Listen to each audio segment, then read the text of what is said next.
Hermanos, algunos de ustedes conocen un poquitito de mi vida y la razón que voy a hablar de eso esta tarde, un poco brevemente, es porque quiero dar una idea, una pauta de dónde he estado y posiblemente usted pueda estar en esa misma situación. 35 años atrás llegué en un avión a los Estados Unidos y llegué solo y estuve solo por 7 años hasta que conocí a mi esposa. 7 años, entonces ya bien madurito, a los 28 años de edad, nos casamos. Pero quiero que usted se dé cuenta de las cosas que les voy a decir. Aquí tiene a un hombre que viene de otro país, con otra cultura, con otro idioma, con otras tradiciones, con otras comidas, con otras mañas, a este país y conoce a una mujer que es de este país. ¿Okay? Yo vine de una casa con una madre viuda, mi padre murió cuando yo tenía 8 años de edad y viví sin padre por mucho tiempo. Y eso me dejó a mí marcado, muy, muy marcado. El no estar en una casa con 2 padres me marcó en una manera muy, pero muy profunda. Mi esposa sale de una casa al casarse tenían 2 padres, papá y mamá, una casa que de ninguna manera era perfecta, pero había mucho amor en su casa. Su padre era el que le daba la alegría a las fiestas que tenían, había mucho gozo en su hogar. Entonces, después de unirnos nosotros, ya yo teniendo 28 años de edad y mi esposa una edad similar, uno se da cuenta que trae sus mañitas. Tenemos nuestras mañitas y que a mí me gusta esto, que esto, lo demás y todo lo demás. Y hay diferencias. Hay un pasado que es diferente, un nivel de educación que es diferente, un estado socioeconómico que es diferente, hay diferentes temperamentos y pueden haber choques en la relación. ¿Me sigue? Y eso es lo que nosotros teníamos en nuestra relación. Ustedes me ven y dicen, el pastor Leo es tan decimos dije en Chile, tan buena persona. No. Es que usted no ha vivido conmigo. Pregúntale a mi esposa. ¿Okay? A veces nosotros los hombres somos mañosos y las mujeres también. Aquí nadie se salva. ¿Okay? Tenemos nuestra mañita, especialmente si no hemos casado a una edad un poquitito avanzada. Ya vienen los niños y ya no se trata solamente de mí, no se trata de que las cosas sean de mi manera. Entonces pueden haber unos choques. Mi esposa, si usted le preguntaba a ella un tiempo atrás cómo es tu matrimonio, ella le hubiese dicho, la famosa frase que ella tenía es, me siento que estoy caminando sobre conchas de huevos o cáscaras de huevo, porque si digo algo, hago algo, mi esposo va a hacer algo que va a explotar. De ninguna manera estoy hablando de abuso físico, gracias a Dios nunca hemos tenido ese conflicto, pero hubieron diferencias en el matrimonio, hubieron diferencias. Cuando 2 personas se juntan, y estamos hablando de la familia, y es el concepto fundamental, el traer a 2 personas primero para que hagan el núcleo familiar. Imagínese usted que el hombre trae su propia maleta, la mujer trae su propia maleta y empiezan los 2 a vivir juntos. Y el hombre quiere sacar de sus prendas, quiere hacer las cosas que él quiere hacer, la mujer quiere hacer lo mismo y empiezan a ver las diferencias. No, esto se hace así, o no, esta es mi opinión y empezamos, ¿cómo que es tu opinión? ¿Qué pasa conmigo?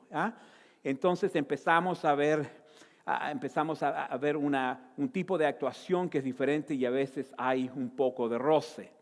Entonces, tenemos que establecer eso porque es el fundamento principal de una familia. La familia comienza con un marido y una mujer. Y eventualmente, si tienen niños, van a llegar los niños. Pero si el fundamento entre el hombre y la mujer no está bien, subsecuentemente cuando vienen los niños, cuando viene una familia más grande, hay no solamente un problema en el núcleo de esposo-esposa, pero también son afectados los niños, y no solamente los niños, pero también la gente alrededor. De ninguna manera quiero dar la impresión de que nuestro matrimonio al principio era un desastre, de ninguna manera, pero sí habían dificultades. Y yo tuve que llegar a una determinación de que algo tenía que cambiar. Y yo tomé la decisión de hacer una decisión que yo era el que tenía que cambiar. Yo era el que tenía que cambiar. Y la manera que pude hacer eso fue esto. Es bien simple. Si usted está tomando notas, tome notas, subraye especialmente los pasajes de escritura que les voy a dar esta tarde porque les van a ayudar mucho. La decisión que yo tomé fue de acercarme a Dios, de acercarme a Dios. Y eso nos ha ayudado a nosotros a estar casados 27 años. Pero la decisión de acercarme a Dios no fue fácil, pero fue vital. Esa decisión no solamente salvó mi matrimonio, pero también salvó mi propia vida. Pero note usted que yo no he dicho que yo decidí de que mi esposa cambiara, yo decidí de cambiar yo. A través de los años en el ministerio he hecho mucha consejería, especialmente consejería matrimonial, y me doy cuenta de que muchas veces una parte de la pareja, una persona en la pareja no quiere cambiar. Es más, no solamente no quiere cambiar a la pareja. Y eso es muy peligroso. Y no es de Dios. Porque lo que Dios quiere es cambiar. Nosotros tenemos que cambiar. Nosotros mismos tenemos que empezar. Yo no puedo cambiar a mi esposa y ella no me puede cambiar a mí. Y muchas veces en el matrimonio se ve eso. Mira, es que tenemos problemas, es que ella no quiere entender, es que es que no quiere hacer las cosas como yo le digo. ¿Y de dónde sacas tú eso? ¿Quién se murió y te nominó el rey? ¿Ah?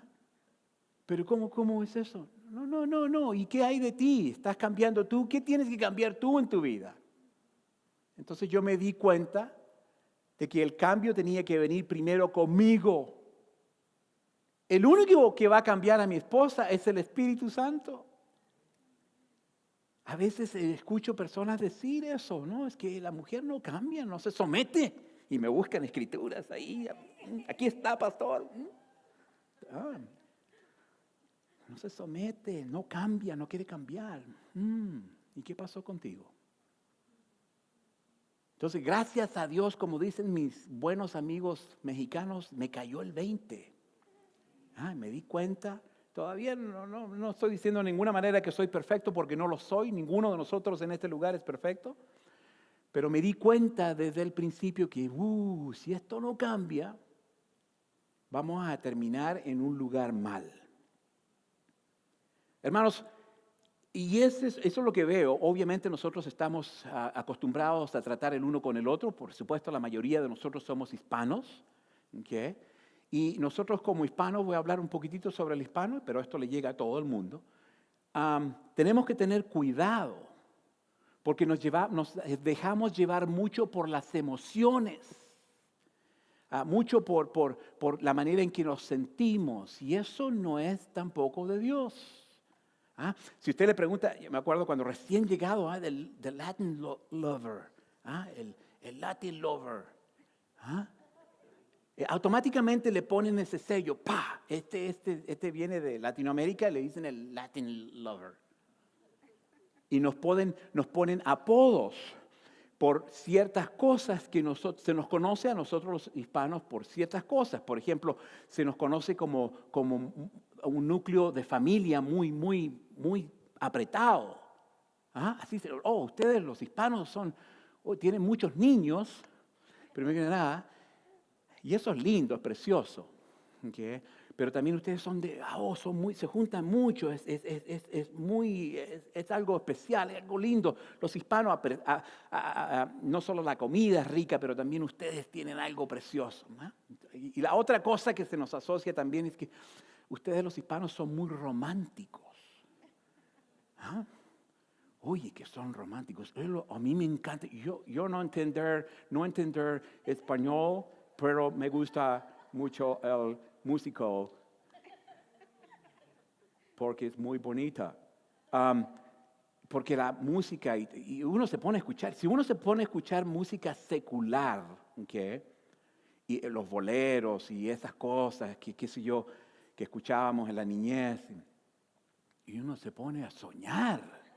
Oye, que si esto es salvaje, yo me quiero enamorar, hombre, esto, yo no hallo la hora de casarme. Porque qué precioso escucha Julio Iglesias uno y se derrite.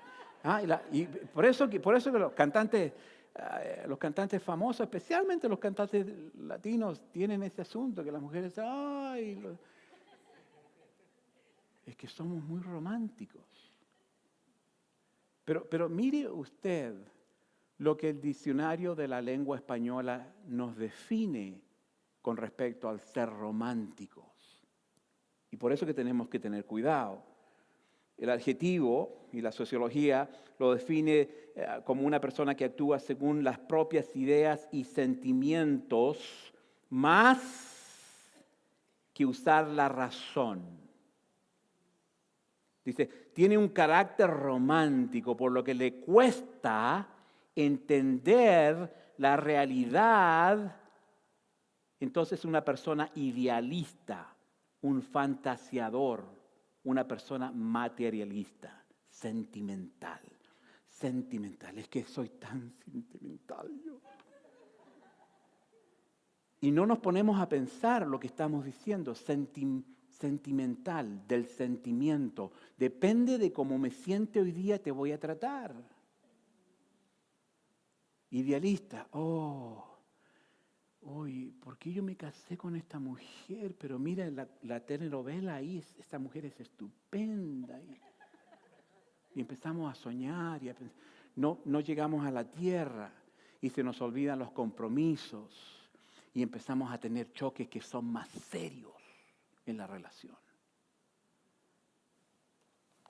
Dios no nos llama a ser románticos, Dios nos llama a ser santos. Abra su Biblia, por favor, en el libro de Josué, capítulo 24. Josué 24, le he pedido que por favor de vez en cuando, la mayoría del tiempo, traiga su Biblia porque a mí me gusta que usted tome notas. Es algo de suma importancia y así lo puede repasar durante la semana. Josué en el Antiguo Testamento, capítulo 24, voy a leer 2 versículos y es Josué hablándole al pueblo de Israel. Y es Josué ya en su última, él ha hecho muchas cosas, lo podemos leer en el libro de Josué a través del Antiguo Testamento, escuchamos su nombre. Y él habla con su gente y les dice estas palabras, le dice, por lo tanto teme, si usted está subrayando, subraya la palabra teme. Dice, por lo tanto, teme al Señor y sírvelo con todo el corazón. Y después dice, echa afuera para siempre los ídolos que tus antepasados adoraron cuando vivían del otro lado del río Éufrates y en Egipto. Sirve únicamente al Señor, dice Josué. Pero si te niegas a servir al Señor, elige, algo bien raro, si usted se pone a poner atención a este asunto, dice, pero si te niegas a servir al Señor, elige hoy mismo a quién servirás. Pero en cuanto a mí y a mi familia, nosotros serviremos al Señor. Ahí escuchamos las palabras famosas de Josué que dice, pero en cuanto a mí, yo ya te digo, yo y mi familia, nosotros vamos a servir al Señor. Él ya había tomado la decisión de quién iba a servir, pero le habla al pueblo de Israel y le dice, teme, sirve a Dios, echa fuera y elige a quién hoy día vas a servir. Le doy una fórmula. Con respecto a teme, el temor equivale a la obediencia, lo que equivale a las bendiciones. ¿Okay? Cuando hay temor en la vida de una persona, eso causa que haya obediencia y eso causa que haya bendiciones. Muchas veces escucho a personas decir, bendiciones, bendiciones. Quiero bendiciones para mi vida. Y lo veo muy predominante en la vida de los cristianos de hoy en día, que andamos buscando bendiciones. Y está bien, porque creo que Dios es un Dios que quiere bendecirnos. Como nosotros los padres, siempre queremos lo mejor para nuestros hijos. Y la Biblia testifica de eso en los 66 libros que componen la Biblia. Lo vemos desde una etapa a la otra, desde Génesis hasta Apocalipsis, que Dios es un Dios de compasión, es un Dios bueno que siempre quiere lo mejor para sus hijos, pero nosotros no podemos llegar a la bendición sin la santidad primero. Y muchas veces escucho a personas decir, quiero la bendición, forget holiness. ¿Holiness? No, I want the blessing, quiero la bendición. ¿Que tengo que hacer ciertas cosas? Dios nos llama a ser un pueblo santo y las bendiciones van a seguir. Entonces, lo primero que escuchamos de Josué es que debe haber un temor de parte de nosotros. Como pueblo de Dios tiene que haber un temor. Tenemos que entender con quién estamos tratando. Estamos tratando con el que creó el cielo y la tierra. ¿Cuántos de nosotros hicimos eso la semana pasada? Creó la luz, separó el día y la noche, creó los animales, creó las constelaciones, las estelas, los planetas, el agua, la arena. Nos dio a nosotros vida, nos creó y después nos dio aire para respirar. ¡Wow! Y a veces nosotros, me incluyo en ese asunto, como que no le damos tanta importancia, como que se nos olvida de con quién estamos tratando. A veces le damos más respeto al jefe en el trabajo que a Dios. Entonces Josué comienza su amonestación diciendo, teme al Señor y sírvelo, teme. Tienes que tener, y vamos a hablar de esto en un segundo más. Teme al Señor. Lo primero es temerle al Señor. El principio de la sabiduría, nos dice el libro de Proverbios, comienza en el temor a Dios. Y parte de esa palabra temer en el lenguaje original es pánico. Es incluso tenerle pánico a Dios. Yo sé que eso suena un poco raro porque estamos tan acostumbrados a decir que Dios es amor y lo es. Dios es amor. Pero Él también puede ser, Él es amor, pero Él también nos puede hacer desaparecer en un milisegundo. Done, I'm done with you. ¿Me entiende? I love you. Te amo tanto que estoy dispuesto a dar lo mejor que yo te puedo dar, que es mi Hijo Jesucristo. Estuvimos celebrando Semana Santa la semana pasada y hablamos de esto. Y nos pudimos recordar de que en su amor Dios Padre dio a Jesús para que muriera por nuestros pecados. Eso es amor. Pero también vemos en varios libros, me puedo acordar del libro de Números, capítulo 11, donde Dios dijo, enough is enough, y estuvo. Me tienen hasta la coronilla. Y dos pueblos enteros desaparecen en cosa de segundos. Entonces debemos entender, tenemos que tener la noción de que no estamos tratando con cualquier persona aquí. Estamos tratando con el Dios de los dioses, el Señor de los señores, el Creador de la tierra, el Alfa y el Omega, el principio y el fin. Y después Josué dice algo que es sumamente importante. Dice, echa afuera los ídolos de tus antepasados. ¿Y qué tiene que ver eso con nosotros en el siglo XXI, en el año 2017, en la ciudad de Reno, Nevada, los Estados Unidos? Eso tiene más de 3,000 años que este hombre lo dijo. Y se lo dijo al pueblo de Israel. Déjeme decirle que esto es muy relevante a nosotros. Escúcheme bien. Porque nosotros somos adoptados en el reino de Dios.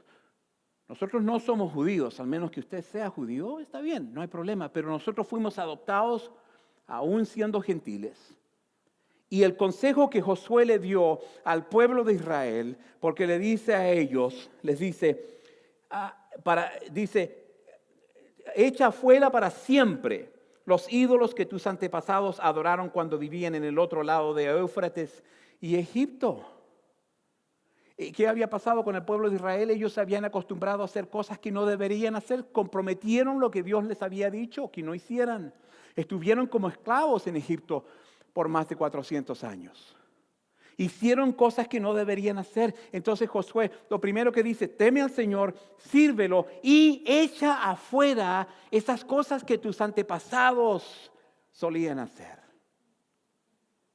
Dice, por ejemplo, yo empiezo a pensar en mis propios antepasados y digo, wow, puede ser a lo mejor ídolos con respecto al dinero, amor al dinero, a tener una buena reputación, a adulterio, alcohol, control, mal temperamento, jugar con el pecado. Eso eran cosas que se hacían en Egipto, en el otro lado del río Éufrates y también en mi propia familia. Yo sé de esto. Entonces, el consejo es bueno, dice, deja de lado esas cosas, preocúpate de que eso no esté presente en tu vida. Yo sé cosas que mis antepasados hicieron y tengo que evitarlas. ¿Para qué? Para que mi futuro sea diferente al de mis antepasados, para que venga la bendición.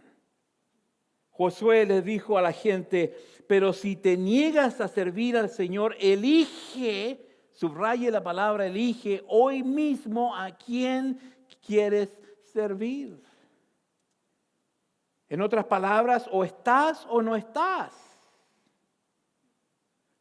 Hoy prendemos la televisión y a veces es difícil saber seriamente, sinceramente, identificar a un cristiano. Porque como que están y no están. Entonces, Apocalipsis capítulo 3, versículo 16, nos da un ejemplo de lo que Josué estaba hablando ya hace tiempo. Apocalipsis, Juan está en la isla de Patmos y está siendo usado por el Señor. La revelación de Jesús le llega a Juan y él empieza a escribir. Y una de las cosas que él escribe en el capítulo 2, capítulo 3 de Apocalipsis es las 7 cartas a Asia Menor. Y una de esas cartas dice, yo sé lo que haces, que no eres ni frío ni caliente. Y dice, Dios dice, ¿cómo quisiera que fueras lo uno o lo otro? Pero ya que eres tibio, ni frío ni caliente, te escupiré de mi boca.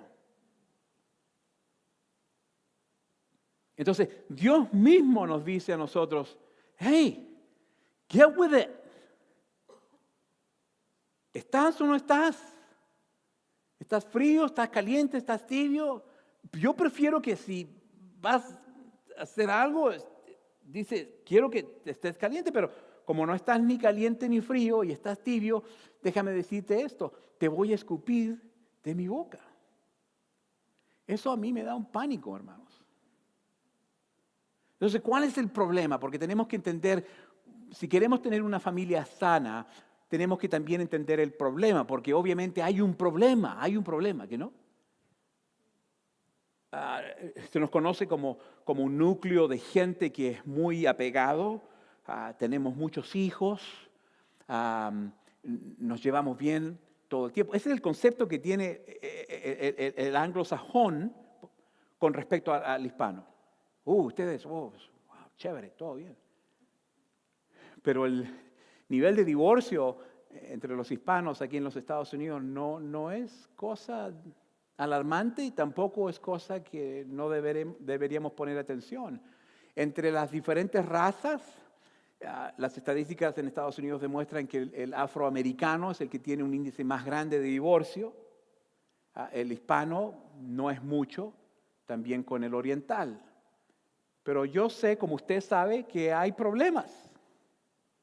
¿Mm? No, pastor, aquí no, estamos bien, no hay problema. Nos llevamos bien en casa. No. Entonces, ¿cuál es el problema? Déjeme decirle, hay dos problemas. El primero es que nosotros no entendemos a veces el concepto de la unidad. ¿Qué?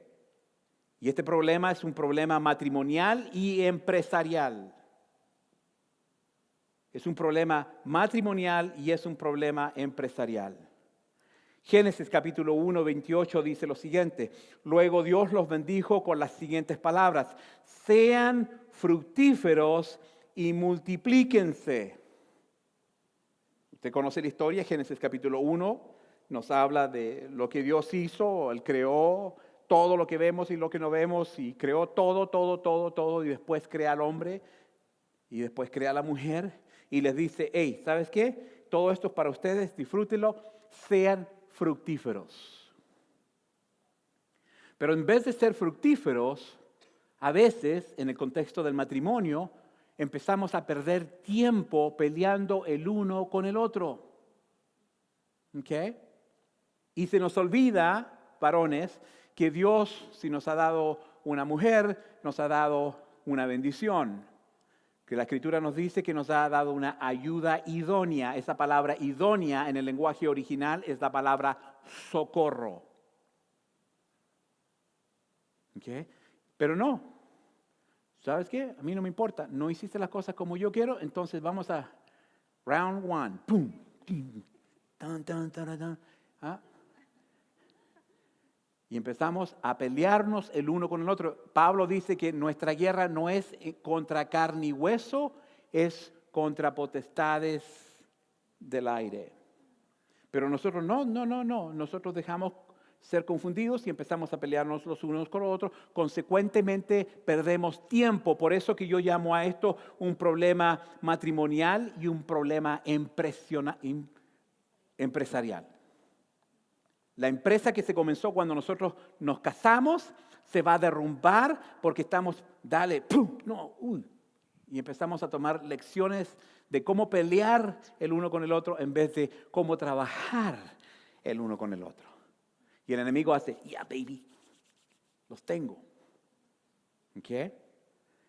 El otro problema, el segundo problema, dije que habían dos, es que se nos ha olvidado gobernar. Este es un problema mundial. ¿Okay?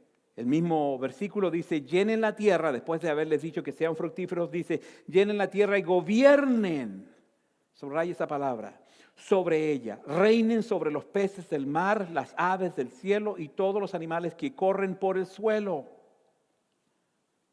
¿Ah? Hoy día escuchamos, yo prendo las noticias y a veces en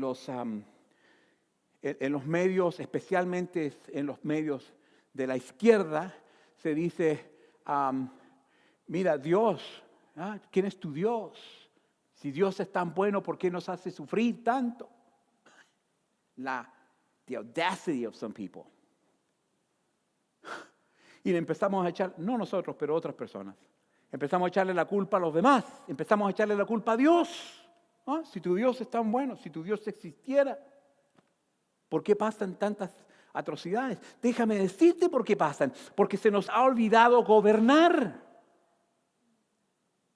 Dios hizo todo, nos dio todo, y dice: ahora sean fructíferos, multiplíquense y gobiernen lo que les estoy dando. Gobiernen su hogar, gobiernen sus hijos, gobiernen la ciudad, gobiernen el país. Y en todo el mundo hoy en día vemos que hay una situación caótica, no porque Dios no está haciendo su trabajo, es porque nosotros se nos ha olvidado gobernar.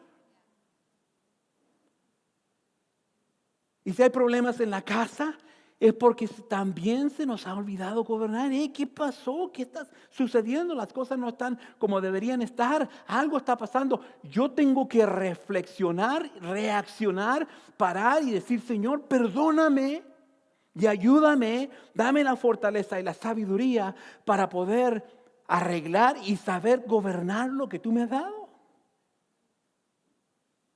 ¿Me entiende?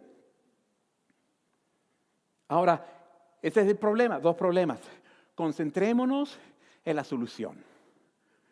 La primera solución con respecto a gobernar es cómo podemos gobernar. Invierta en tiempo con su familia.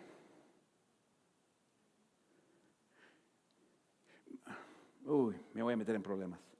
La gente que está viéndonos por internet y qué sé yo, no pueden decir nada ahorita, pero si ven latas, esos tomates en conservas o en latas que me están tirando, ya saben por qué. Hermanos, a veces veo padres poner más tiempo en el trabajo y en otras cosas que en los hijos. Y después dice, yo no sé qué está pasando con mis hijos. No me pregunte a mí porque yo le digo. Y le digo enseguida lo que está pasando. Que el trabajo es más importante, que usted sabe, pastor, tengo que trabajar. Cuando hacemos eso, hermano, lo que estamos haciendo, nos está faltando la fe, porque no estamos confiando en que el Señor nos va a proveer. Él sabe. Yo sé, tenemos que trabajar, no estoy diciendo eso, que no tenemos que trabajar, pero tenemos que tener un balance donde lo primero tiene que ser nuestra prioridad, que tiene que ser nuestros hijos. Mire lo que la Escritura dice, debes comprometerte, subraye eso, debes comprometerte con todo tu ser, dice, a cumplir cada uno de estos mandatos que hoy te entrego. Repíteselos a tus hijos una y otra vez. Habla de ellos en tus conversaciones, cuando estés en tu casa y cuando vayas por el camino, cuando te acuestes y cuando te levantes. Hermanos, si quiere gobernar su casa, invierta el tiempo con sus hijos.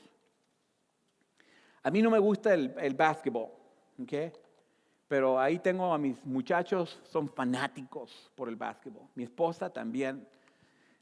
¿Cuántas veces no ha llegado la policía a tocar la puerta y decir, ¿qué está pasando aquí? ¿Alguien está muriendo? ¿Qué pasó? Porque gritan y esto, lo demás, y está lindo. A mí no me gusta el básquetbol, pero ahí estoy. Cuando puedo, ahí estoy, invirtiendo tiempo con los chicos, con la familia, porque eso nos une. Dice la Escritura, dirige a tus hijos por el camino correcto y cuando sean mayores no lo van a abandonar. A veces que parece que los chicos se van por allá, se van por acá, pero si nosotros hemos hecho lo que debemos hacer con nuestros hijos, eventualmente ellos van a llegar donde tienen que estar. Entonces, para poder gobernar, lo primero que tenemos que hacer es tener tiempo con los amados. Segundo es comuníquese. Comuníquese. Le voy a leer un pasaje y ustedes dicen, ¿qué tiene que ver con esto? Miren lo que la Escritura nos dice en Proverbios 21, 23. Nos dice, mis amados hermanos, quiero que entiendan lo siguiente. Todos ustedes deben ser rápidos ¿para qué? Ok, a ver, tratemos eso de nuevo. Mis amados hermanos, quiero que entiendan lo siguiente. Todos ustedes deben ser rápidos para escuchar, lentos para hablar y lentos para enojarse. Y a veces yo soy también culpable de esto, hago lo opuesto. Soy rápido para hablar, rápido para enojarme y lento para escuchar. And then we wonder why it's not working. Y nos preguntamos, oye, ¿qué está pasando? Yo me comunico con la familia, yo siempre les estoy diciendo lo que tienen que hacer. Y no sé por qué no entienden. No, es que no se trata de eso. La Escritura nos dice a nosotros que debemos ser rápidos de escuchar. Parte de nosotros comunicarnos el uno con el otro efectivamente es escuchar. Es escuchar. Entonces debemos estar presentes, debemos ser un ejemplo, debemos usar sabiduría en la relación. ¿Quiere tener buena familia? Entonces tenemos que poner esto en práctica. 3. La tercera solución es ponga a Dios primero. Cada vez que doy consejería matrimonial o algo con alguien, lo primero que pregunto es ¿cómo está tu relación con Dios? Y si las cosas están pésimas, el denominador común siempre es mi relación con Dios no existe. En el matrimonio, cuando empezamos, quiero que usted no estoy haciendo el sign de, ¿cómo se dice? De luminari. Estoy haciendo el signo de una pirámide, donde usted está aquí, su esposa o esposo está aquí en este lado y Dios está aquí arriba. Y a medida que usted va subiendo, acercándose a Dios, usted no solamente se acerca a Dios, pero se acerca el uno al otro. Entonces, dice la Escritura, que no, para poder poner a Dios primero, dice que qué felices son los que temen, ahí está esta palabra de nuevo. Qué felices son los que temen al Señor y que se deleitan en obedecer sus mandatos. Si no solamente se trata de obedecer, pero también se trata de deleitarse en la obediencia. Nuestra actitud determina nuestra altitud. No solamente que todos podemos obedecer, pero se trata de cómo obedecemos. Entonces, aquí vemos nosotros, el salmista dice que qué felices son los que temen al Señor y que se deleitan en obedecer sus mandatos. Sus hijos tendrán éxito en todas partes. Toda una generación de justos será bendecida. Ellos mismos serán ricos. Y sus buenas acciones durarán para siempre. Hermano, yo no busco bendiciones. Yo busco temer a Dios. Y las bendiciones siguen consecuentemente. Se lo digo y yo sé que eso suena muy religioso, algo que un pastor debería decir. No, yo se lo digo porque yo lo he vivido. Yo lo he vivido. Busquemos santidad y las bendiciones nos van a seguir como la sombra nos sigue durante la noche. Entonces aquí, pero lo primero, porque son cosas que debemos tener presente, lo primero que debemos hacer es temer a Dios. ¿Cuáles son las consecuencias de lo que estoy haciendo? ¿Estoy honrando a mi familia? ¿Tengo que arrepentirme? ¿Tengo que seguir haciendo lo que estoy haciendo? ¿Tengo que cambiar algo? ¿Qué es lo que tengo que hacer? Tiene que haber algo. Entonces tenemos que primero que nada poner a Dios primero. Esa frase dice, ellos mismos serán ricos. Está hablando de nuestros hijos. Yo quiero que mis hijos, no estoy buscando riqueza, pero sí me gustaría bienestar. Y esa palabra ricos en hebreo es la palabra ocher, que significa riquezas. Y no solamente estamos hablando de riquezas financieras, pero otras cosas. Hay cosas que son mucho mejor que el dinero. Por ejemplo, la paz. Hay gente millonaria que no puede ni siquiera dormir. ¿Okay? Pero aquí estas son promesas de Dios. Entonces Dios requiere algo de parte de nosotros. Yo me he dado cuenta que en el leer las Escrituras, Dios siempre, si nosotros queremos ver de su bendición, y yo creo que todos queremos ver de su bendición, Él requiere algo de nosotros. El pastor José fue al área de la bahía y ya me conoce mis mañas. Y a él me llamó por teléfono y me dijo, ¿quieres que te traiga fava beans? Fava beans son habas. Las habas, ¿entienden lo que son las habas? Yo sé, ya estoy confirmando que soy bien raro, pero a mí me gustan las habas. Y ahí estaba pelando las habas. Si usted alguna vez ha preparado habas, es un trabajo, y ahí están sacándolas y uno ve todo ese trabajo para un pichintún de cositas nada más ahí. No, hombre, no. Pero cuando uno prepara las habas, le pone esa salsa arriba cuando están calentitas. Yo solamente sueño con eso y digo, valió la pena. Y lo mismo pasa con nuestra relación con otros y con Dios. Nosotros no nos podemos quedar de manos cruzadas y esperar puras bendiciones o que Dios haga ciertas cosas cuando nosotros no queremos hacer nada. No va a suceder. No va a suceder. Ahora, termino con esto. Hay otra escritura que me fascina, que está en Filipenses 4, versículos 6 y 7, y dice lo siguiente. hay 4 acciones que Dios nos pide en esta escritura. Dice, no se preocupen por nada, en cambio, oren por todo, díganle a Dios lo que necesitan y denle gracias por todo lo que Él ha hecho. Ahí están las 4 acciones que Dios requiere de parte de nosotros. Lo voy a repetir. Dice, que no nos preocupemos, que oremos, que le pidamos a Dios y que le demos gracias. Esas son las 4 acciones que Dios requiere de parte de nosotros. Y ahora, el versículo 7 nos dice, así, entonces así, de esta manera, esa palabra así significa de esta manera, consecuentemente, entonces, dice, ustedes van a experimentar la paz de Dios. What's the big deal? ¿Para qué quiero paz? Mejor denme en plata. La paz no va a pagar los biles. Pero la paz lo va a dejar dormir, lo va a dejar amar, lo va a dejar estar bien con usted, lo va a dejar estar bien con otros. Dice, entonces así ustedes van a experimentar la paz de Dios que supera todo lo que nosotros podemos entender. A veces me maravillo con esta gente de la televisión que quiere tratar de entender a Dios.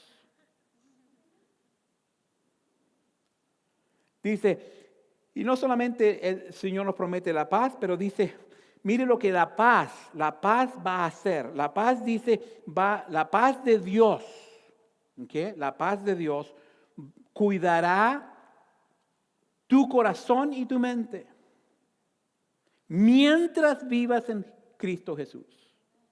Entonces, vamos a hacer esto de nuevo. Dios nos pide 4 cosas. Dice, no nos preocupemos, oremos, le pidamos a Dios lo que necesitamos y le demos gracias a Él. ¿Ok? El preocuparse, la Escritura nos dice que no nos va a añadir ni siquiera 1 centímetro a la estatura. El orar, dice la Escritura en Santiago capítulo 5, que cosas maravillosas suceden cuando el pueblo de Dios ora. Pedirle a Dios, ¿qué es lo que nos dice la Biblia con respecto a pedirle a Dios? Nos dice que muchos de nosotros no tenemos porque no le hemos pedido a Dios. Y dar gracias, dar gracias en todo. Ahora escúcheme bien. Acabamos de leer que entonces Dios nos va a dar a nosotros de su paz. Y dice, mire bien esto, que la paz de Dios, que sobrepasa todo entendimiento, va a cuidar nuestro corazón y nuestra mente. Entonces la pregunta es, ¿por qué nuestro corazón?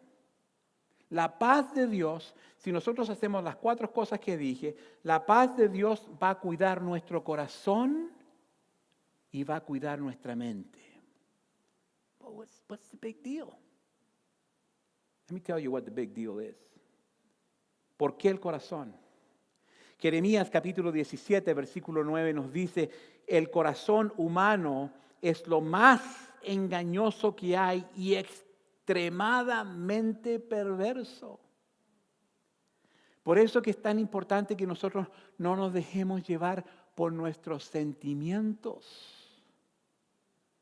Porque los sentimientos salen del corazón y la Biblia nos dice que el corazón es algo engañoso, que nos engaña, que nos traiciona todo el tiempo. Entonces la paz de Dios, que sobrepasa todo entendimiento, va a guardar tu corazón y tu mente. Y ahora, ¿por qué tu mente? ¿Por qué nuestra mente? Yo no sé de usted, a lo mejor yo soy el único aquí, pero la guerra espiritual que yo tengo a veces empieza aquí, en el coco. Empiezo a pensar cosas que no son. Me empieza a decir, ¿y qué? ¿Sabes qué? Y esto y lo otro. ¿Por qué? Aquí. La guerra espiritual no está allá afuera todavía, está aquí. Primero, yo tengo que ganar a lo que llega a mi mente y la única manera de hacerlo es depender en Dios. ¿Se acuerda que le dije que mi matrimonio pudo ser salvado porque yo me di cuenta que el que necesitaba cambiar no era mi esposa, pero era yo? Me rendí. Le dije, ¿sabes qué, Señor? Tú tienes que hacer algo, porque yo sé que, como dicen mis hermanos amados mexicanos, la puedo regar muy fácil. Yo soy experto en regarla. Y para mis hermanos sudamericanos, la estoy echando a perder. Eso es lo que significa. Entonces, es importante que entendamos eso.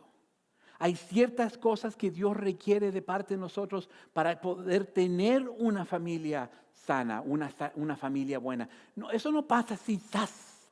A veces empiezo a mirar a gente que dice, bueno, yo soy cristiano, esto lo declaro y andamos declarando cosas por todos lados, vamos a la corte, declaramos cosas ahí también y andamos declarando mucho, hacemos muchas declaraciones. Pero ¿dónde está el que nosotros no nos estemos preocupando, que estemos orando, que le estemos pidiendo al Señor y le estemos dando gracias a Él? No, eso es para gente ahí. No. Es que Dios nos pide a nosotros más que a alguien más porque somos sus hijos. Entonces no nos podemos quedar de brazos cruzados, tenemos que hacer algo. Si algo no está bien en la familia, no vea a su esposo, no vea a sus hijos, no vea a su esposa, véase a usted mismo. I got to change something. Voy a cambiar a la güerita. Y ahí empezamos a hablar. A veces, mejor me voy. Me voy con el otro o la otra. Ahí empezamos, nos vamos a la telenovela. Mire, todo va a estar perfecto. Va a estar pero fabuloso. Me va a cocinar rico. Va a estar todo, pero mira.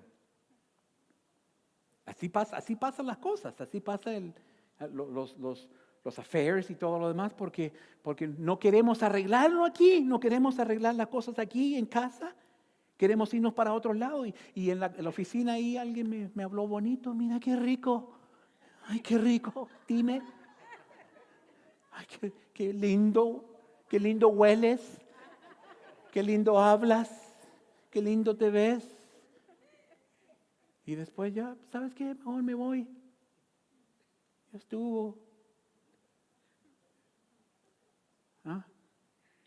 Pero Dios nos llama a nosotros a arreglar las cosas aquí y ahora. No hay otra. To whom much is given, much is required. Dios no está pidiendo cambio en el mundo a través del mundo. Dios está pidiendo cambio en el mundo a través de su pueblo, a través de usted, a través de yo, porque nosotros somos los que sabemos la palabra de Dios.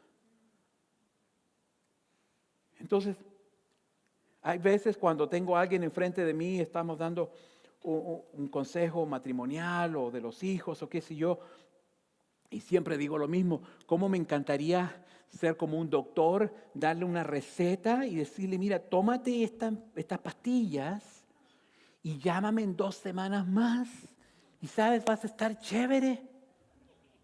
Ni un problema. Vas a ver, tómate esto, te va a ir, pero te va a caer, hasta peso vas a perder. ¿Cómo me gustaría poder hacer eso? Pero no. Dios nos llama a trabajar, a poner nuestro esfuerzo, a poner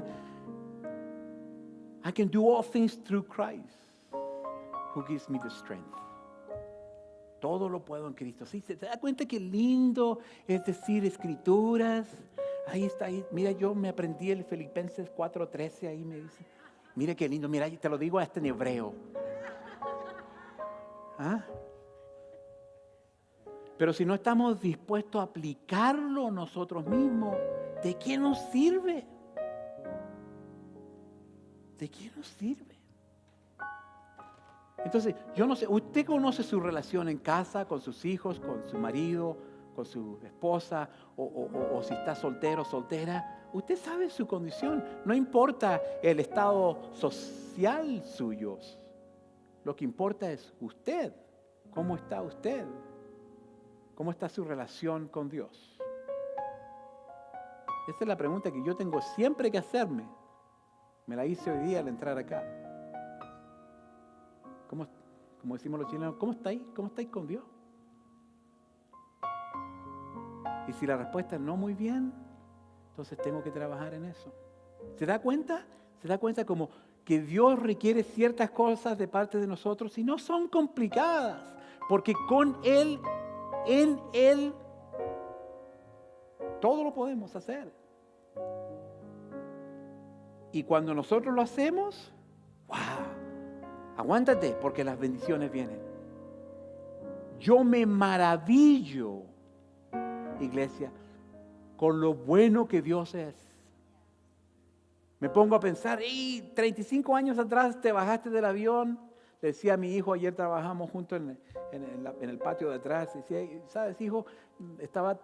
Necesitaba trabajar y me encontré un trabajo en construcción. Imagínese, 115 libras pesaba. ¿Y qué le pasó, pastor? ¿Se hinchó?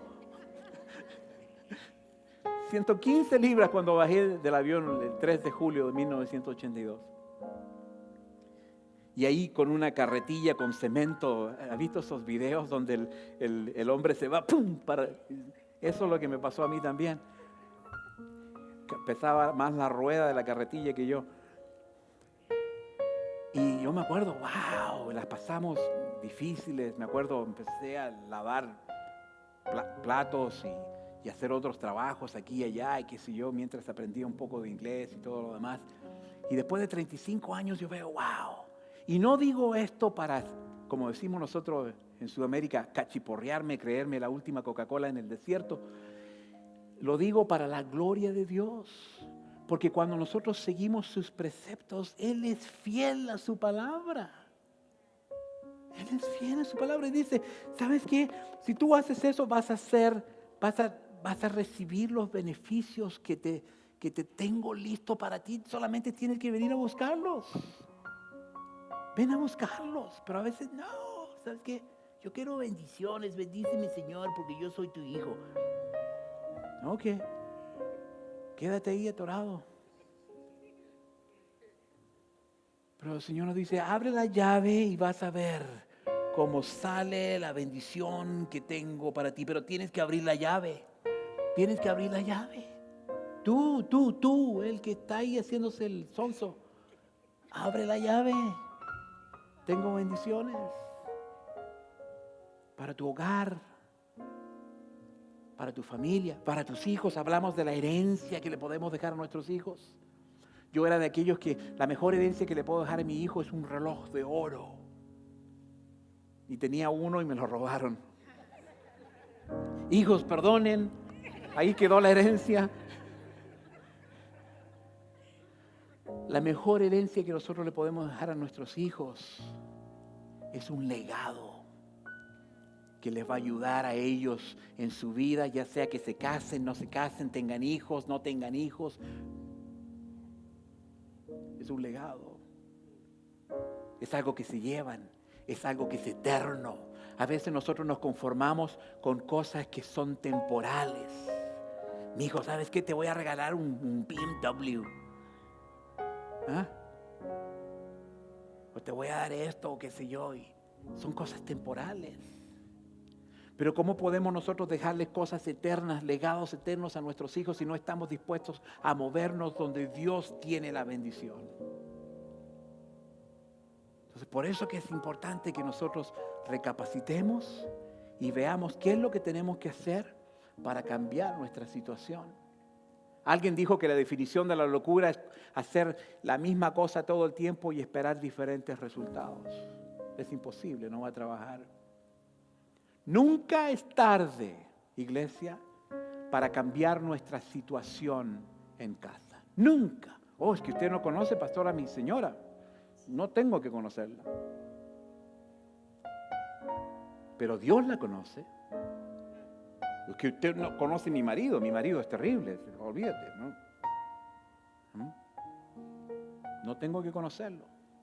Dios conoce su necesidad. Acabamos de ver que una de las cosas que tenemos que hacer es pedirle a Dios. Entonces, si su esposa es terrible o su esposo es insoportable, pídale a Dios: Señor, cambia a este hombre, cambia a esta mujer. ¿Ah? Mi esposa y yo nunca hemos hablado de divorcio, nunca.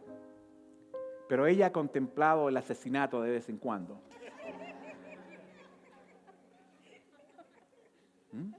Y es difícil. A veces escucho personas: pastor, quiero casarme para ser feliz. Mejor quédese soltera.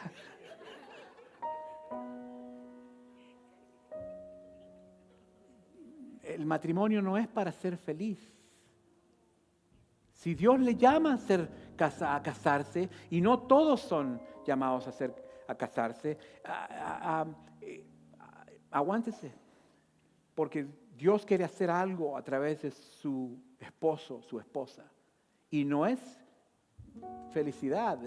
Felicidad es parte de nosotros trabajar en el matrimonio, pero no es el propósito principal en el matrimonio. El propósito principal en el matrimonio es que Dios nos refina a ser como Cristo.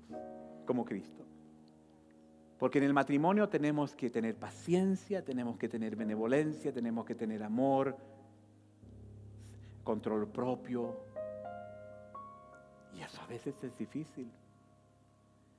Entonces, si usted está pasando por algo, mi deseo es de que esta serie, y vamos a hablar de muchas cosas con esta serie, con respecto a la familia, es de que podamos llegar a un punto donde nosotros decimos: ¿sabes? Enough. I can't deal with this anymore. Ya, esto es una locura. Algo va a cambiar. Y yo me ofrezco como voluntario. Empieza conmigo, Señor. Señor, sabemos de que contigo no hay nada que sea imposible. Yo te pido por todos los que están aquí en este lugar esta noche. Te pido por aquellos que están en casa. Te pido por aquellos que están atravesando por problemas difíciles en el matrimonio, con los hijos, a lo mejor con un ex, a lo mejor en la soledad de ser soltero, soltera, viudo, viuda. Señor, que tú puedas llegar al corazón, porque tú eres el único que lo puede hacer, de esa persona, y restituyas esperanza. Que haya algo nuevo, Señor, en el corazón de cada uno de nosotros, con un deseo de seguir tus pasos en obediencia, con gozo, para que las cosas los retos que están enfrente de nosotros puedan ser resueltos. Te pido en el nombre de Jesús, por cada persona en este lugar, por cada matrimonio, por cada familia que está representada aquí en este lugar. Te pido, Señor, que nos ayudes a salir de este lugar determinados a que si hay cosas que se tienen que reparar, que sean reparadas a través de tu gracia, tu misericordia y tu amor. Que nos des la suficiente sabiduría para entender que nosotros somos los que tenemos que cambiar. Señor, gracias porque contigo nunca es tarde para cambiar las cosas. Te damos la honra y la gloria, Señor, en todo. En el nombre de Jesús. Amén. Que Dios les bendiga, hermanos.